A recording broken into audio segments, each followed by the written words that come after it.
Well, this is cozy, isn't it? I'm in my van again. It's actually starting to rain. It's August 2025, and it's starting to rain outside quite heavily, and it's quite cold today as well. I'm going to bring over Arabella, my Pleiadian triple cone, with me here. I've got her with me. I'll put her on my lap actually while I'm talking. So the last few months I've been drawn intuitively to look at the nature of the earth changes due to the work of Bibudev Misra, who I discovered on Crow 777 radio podcast a few years back. And I read his book Yuga Shift, and it's a deep interpretation of the Vedic sciences and of the Yugas, and also the ages of man, the Greek ages of man. But it's also a compilation, really, of many cultures around the world talking about transformation, planetary transformation, and consciousness transformation due to the nature of the cycles, which are natural cycles, which the planet goes through, and which the solar system goes through, and cosmically we go through due to the nature of many things, many aspects of the wheel turning of the Yuga cycle, which has been documented historically through the work of most famously the holy science by Sri Yukteswar, who is the guru of Paramahansa Yogananda. And of course there's the nature of the binary star system, the nature of what Jet Blake, who is also a guest, that's the name he uses on Crow 777 radio. His name is Weston, but he calls himself Jet Blake on the Crow 777 podcast. He's done 3 podcasts with Crow 777 radio. And his study around what he calls the dark star, the second sun. And if you look at the Greek, classical Greek, Hellenic Greek mythos, there is 2 suns, Thelios and Helios. And that's been out of our lexicon. It's been out of our paradigm, the whole idea of 2 suns, a binary star system that we live in. But Weston talks about the nature of this thing he calls a dark star, which is coming back into our solar system and back into our vicinity. And of course Sri Yukteswar talks about a binary star system, and when the second star is further away from us in regards to its orbit, its elliptical orbit away from our sun, we enter into the darkest, densest ages of the Yuga cycle, the Kali Yuga. As we come back and we ascend towards the golden age, the Satya Yuga, the second sun gets closer and closer and our consciousness shifts. But what also happens is that the planetary consciousness and the planetary surface, the geophysical surface of the geophysical events that happen on the planetary surface and within the planetary paradigm itself, shift and change as well. And it's remarkable that for me, in my experience and my intuitive pings around what to read, where to go to, what to look at, Stefan Burns on YouTube, the geophysicist and space weather man, has been a massive part of my learning experience about the nature of the sciences that collaborate with geophysical events on the planet. Solar flares, coronal mass ejection, sunspots, plasma waves, how the earth gets energized. And the more I look into this information, the more I kind of have these moments where I question, because I don't know anything really. I'm just only asking questions. This is the nature of this YouTube channel for me. It's about asking questions and not knowing, just asking more questions, being curious. So I have this intuitive ping before that with the nature of the sun, the second sun, the binary star system, moving closer towards our sun as we enter into this age of ekpyrosis, what the ancient Greeks, the Hellenic Greeks, called a transmutation through fire. If you look at 2025 already, the Pacific Ring of Fire has had enormous volcanic eruptions. There's been enormous earthquakes in the Pacific Ring of Fire, most of them away from populated areas. There's been huge earth events and eruptions in Campi Flegrei in Italy, in Crete, in the Mediterranean. There's been earthquakes near Turkey as well, Myanmar, in Asia. There's been volcanic activity off the coast of North America, the Oregon coast. There's been volcanic activity in Washington State. There's been volcanic activity in Alaska, the whole Ring of Fire, even down as far as Colombia, earthquakes in Colombia. There's been earthquakes in the Drake Passage between Antarctica and Tierra del Fuego. There's been earthquakes up the coast on the Pacific Ring of Fire. There's been earthquakes in the Mid-Atlantic Ridge. The Earth is buckling and shifting and moving. There's been earthquakes in the Arctic Circle. There's earthquakes, there's earth movements. The magma beneath the Earth is being charged by this solar activity, and no one's really talking about it apart from people like Stefan Burns on YouTube, which is, I recommend his channel for sure. Go and subscribe to his channel to keep up to date with this stuff, because this is really important.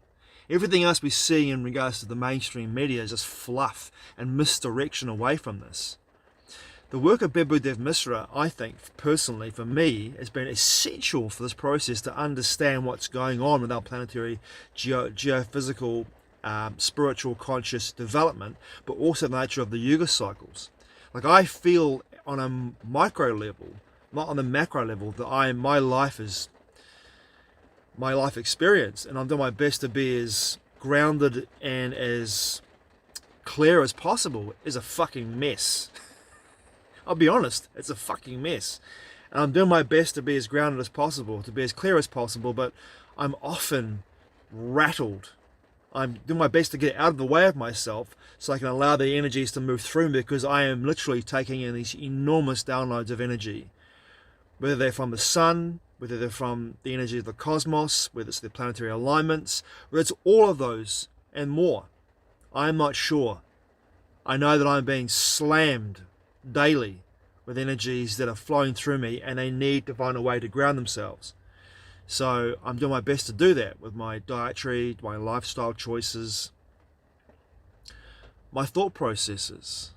You know, I'm doing my best to do all these things, and I have this feeling as well, like as this process is beginning, and it's really in 2025, it's really kicking off, but we've seen nothing yet, and yet we have all this mass misdirection and mass distraction away from these geophysical events, this consciousness uplifting time, and this shifting and changing, and this let's say manufactured and also a non-manufactured destruction of society as we know it.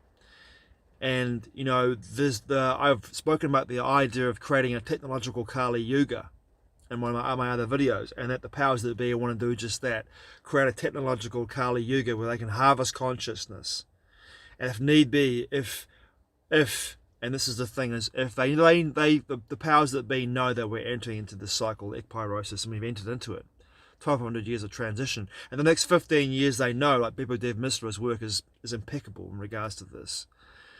In the book Yuga Shift, they know in the next 15 years all hell's going to fucking break loose, and they know that in order to remain in control, they have to find a way to harvest consciousness and take it across into the 8th sphere. I've totally believe the work of G.G. Young, the mystic G.G. Young, Rudolf Steiner, the mystery schools that talked about the 8th sphere. I totally, not believe is not the right word, perceive is the right word. I perceive, and this is because my perception could change and shift at any time. My feeling in my heart is that the 8th sphere is a technological hell world where they want to extract consciousness from the frequency bands we call bodies, because they're not solid. The frequency bands we call bodies, and attune that frequency to the 8th sphere, so that when the death process happens for billions of people in the next 15 years, when that happens, that consciousness is shifted rather than back to source energy, what Western Jet Blake calls counter space, 7th, 8th, 9th, 10th dimension. It's taken across into the 8th sphere. Technologically taken across into the 8th sphere, where it's harvested and kept in the 8th sphere for the duration of the ascending the ascending Yuga cycles. And when the Yuga cycles begin to dipple, at the end of the Satya, the golden age, and as we descend down into a Kali Yuga again, at some point that consciousness can be realigned back into this sphere, back into this location, back into this paradigm, not the one we're in now, but in, what would it be, 24,000 years into the descending Kali Yuga cycle. into that cycle, and therefore back into the form of the body. I don't want to call it human, because to me human in legalese is a monster, but the form of men and women at that time, 24,000 years into the future. And this has happened before. I think this is cyclical. I think this has happened many, many times before. And they've done the same thing over and over again, the powers that be, the forces that what Casey would call the Belial group forces. I think it's the left-hand path. They've done it before many, many, many, many times. They've done the same thing many, many times. They've done this process, and they are acutely aware of where we're going with the energy, what's going on with the planetary consciousness. And for me, the more I learn about this, the more I learn about, and I wrote a book. One of the books I wrote, United. When I was channeling that work, I discovered a man. I for the life of me can't remember his name, but he's a South American investigator, researcher, who was pretty clear that he believed, like many other people, as many other free thinkers, that the earth expands. The earth expands during consciousness. It makes kind of sense too. When you have a raising of consciousness, the earth's crust and the earth's geophysical size, the earth expands with consciousness, and it shrinks with the lack of consciousness in the Yuga cycles. The darkest ages of consciousness, when consciousness is at its lowest point, the earth shrinks. But when it actually goes to high levels of consciousness, the earth expands. It expands, it expands, it expands. And that's what I feel as though it's going on. For me, on a macro level, I feel like I'm expanding my consciousness in so many ways, and my body is also changing and shifting, and the aches and pains that I'm experiencing in my life right now. I'm waking up in the morning often in pain, and my parts of my body where I've never had any kind of injury or any kind of suffered any kind of knock or any debilitating experience.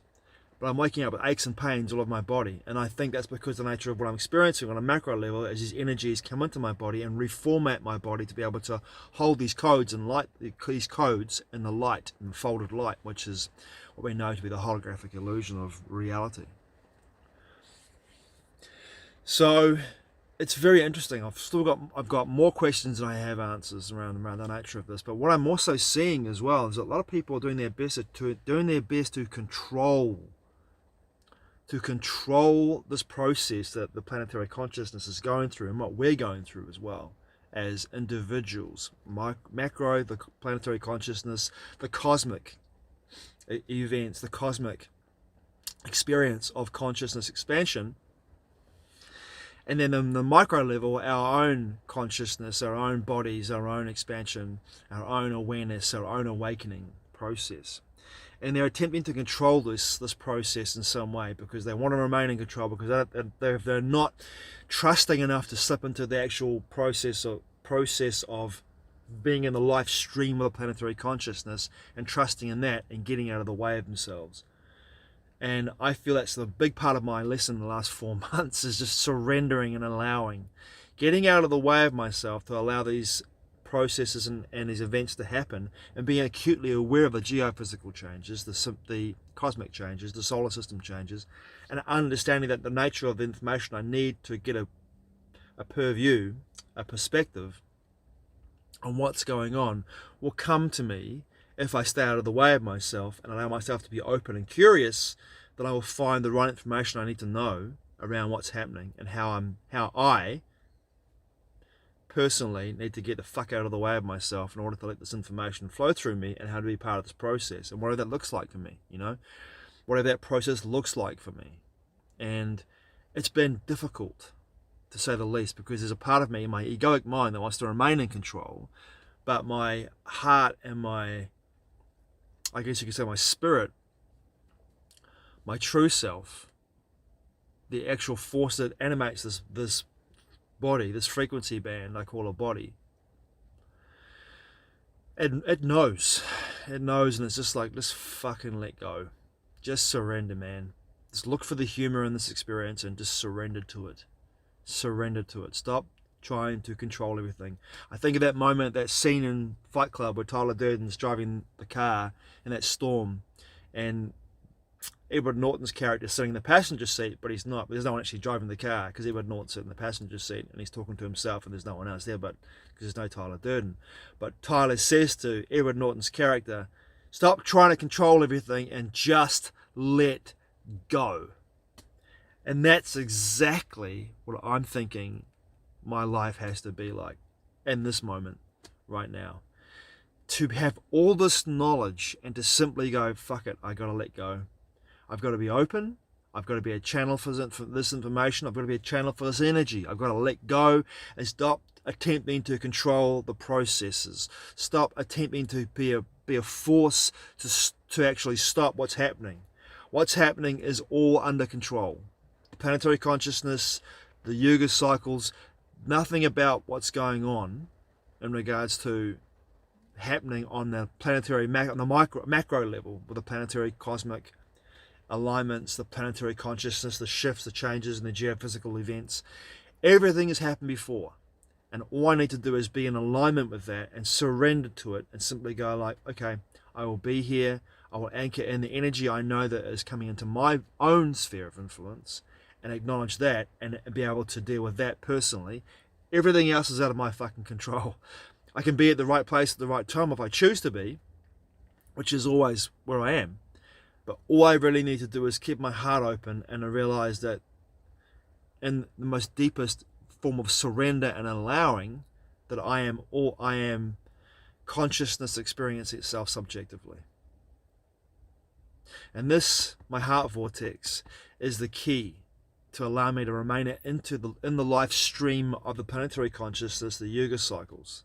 And everything else, all this media bullshit, news, world leaders, blah, blah, blah, blah, blah, it's all fucking fluff. And all that stuff, all that world events, I mean, don't get me wrong, it's happening, it's still happening, and I have to acknowledge it, but it's doing its best to bring me back to a place of low density and heaviness that I don't really want to experience and want to be a part of at all.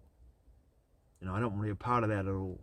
There might be a time in my life moving forward in the next 15 years where I completely walk away from it. Just get rid of all my tech, just walk away from it, everything in regards to, not be a Luddite, but just walk away from it in a place to an extent where I just like, you know what, I know it's there, I've got it, but I don't really want to use it. My tech is rather a tuning into nature, a tuning into my environment, a tuning into where I choose to live my life. And that's for me is a big thing, is about the people that are around me at the moment in my life in regards to community. That's the most important aspect of my life at the moment, is community, having people around me that are on the same frequency band as me and share the humor, the love, the companionship, the sense of we've got each other's backs, and our love and our care for one another is the most important thing that keeps us moving through this moment in the Yuga cycles. Thanks for watching. I truly appreciate it. From me and Abarella, be well, go well. Thanks for watching. I truly appreciate it. I'll see you again soon.